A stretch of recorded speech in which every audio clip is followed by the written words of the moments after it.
So last month, my brother Ethan, who, for context, is the kind of guy who thinks literature means reading the back of the cereal box, decided to join a local book club.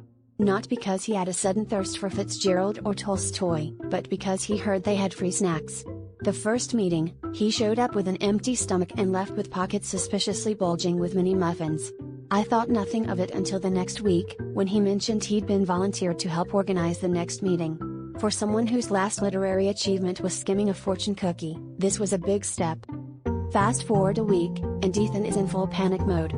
Apparently, help organize is book club code for run the whole thing. The previous president had moved away, and since Ethan was the only one who'd shown up early, for the pre-meeting cheese platter, naturally, they somehow voted him in while he was distracted by nachos. Now, he's in charge of leading a discussion on War and Peace, a book he only knows as that really thick one old people read.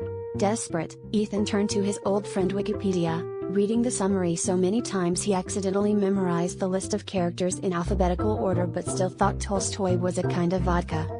At the club meeting, Ethan bravely opened with, War and Peace really explores the complicated relationship between Pierre and those other guys.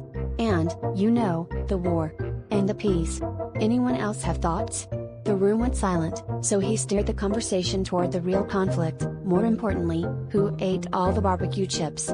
Suddenly, the group erupted, not with insight on Russian literature, but accusations about missing snacks, culminating in a heated debate about whether Cool Ranch Doritos were worthy of a place at next month's meeting.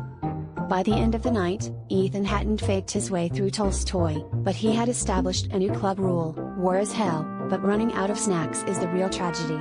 So now my brother's the president of a book club where nobody reads the books, but everyone's an expert in chip diplomacy. As for War and Peace?